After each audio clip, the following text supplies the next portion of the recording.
Bagamat nailigtas na mula sa mga kidnapper, pinatitiyak ni Pangulong Ferdinand R. Marcos Jr. sa mga otoridad na mahuhuli ang nasa likod ng pagdukot sa Chinese national students sa Taguig City.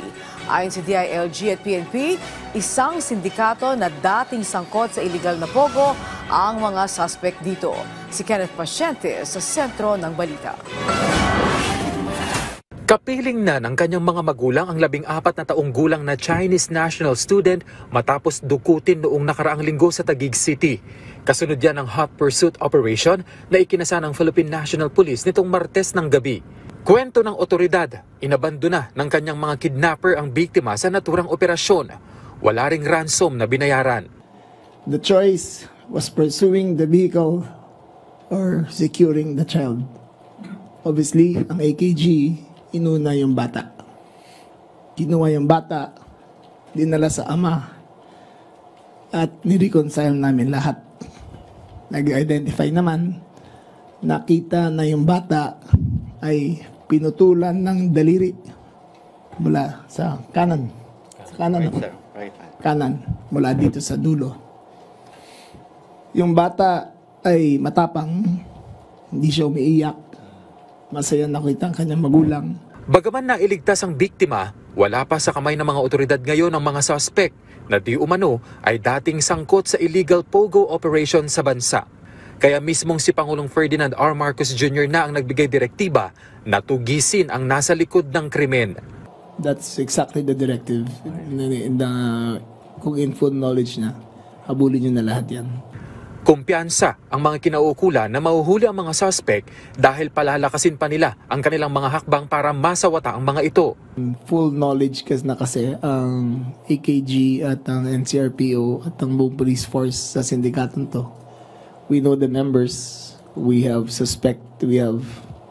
knowledge kung saan sila nakatira, saan sila ang hideout nila, saan ang safe house nila. So expect that in the next few days, ay mag-intensify kami ng drive para mahuli sila lahat. Kinumpirma ng PNP Anti-Kidnapping Group na ang sindikatong ito ay sangkot sa mga nauna ng pagdukot sa buong Metro Manila, Angeles City, Pampanga at iba pang bahagi ng Hilagang Luzon. Ilan din daw sa kanilang miyembro ay dating kasapi ng AFP at PNP pero nag-awol na sa serbisyo. Ang tinitingnan po natin dito is a former group na na-involve na sa previous kidnapping incidents led by a Chinese. I-withhold na lang po natin muna yung pangalan pero may mga nahuli na tayong tao niya in the past. Particularly in 2003. May mga nakuha na po tayo but there are those that are still at large. And may mga kasama po silang Pilipino. Noong 2024, nakapagtala ang AKG ng nasa 32 kidnapping incidents. 17 rito ang itinuturing ng solved. 7 ang cleared at 8 pa ang iniimbestigahan. Ibig sabihin, nasa 75% ang solution efficiency sa mga ganitong insidente. January last year to January this year, January of last year we recorded 6. January of this year we recorded 4. But for the current month of February, we already have 3. Hindi lang po ako sure how many February last year.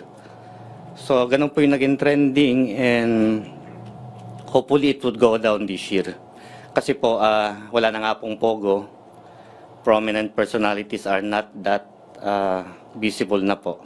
Kasunod ng insidente, mas pinalakas pa ng pulisya ang koordinasyon sa mga eskwelahan at pinalawig pa ang kanilang police visibility. We are intensified our police visibility sa mga places na possible na pwedeng may mga victim ng ganito. And we have also intensified our presence sa social media. Nagpo-post po kami ng mga crime prevention tips po doon at saka mga techniques para maiwasan po yung mga ganitong pangyayari. Kenneth Pasyente, para sa Pambansang TV, sa Bagong Pilipinas.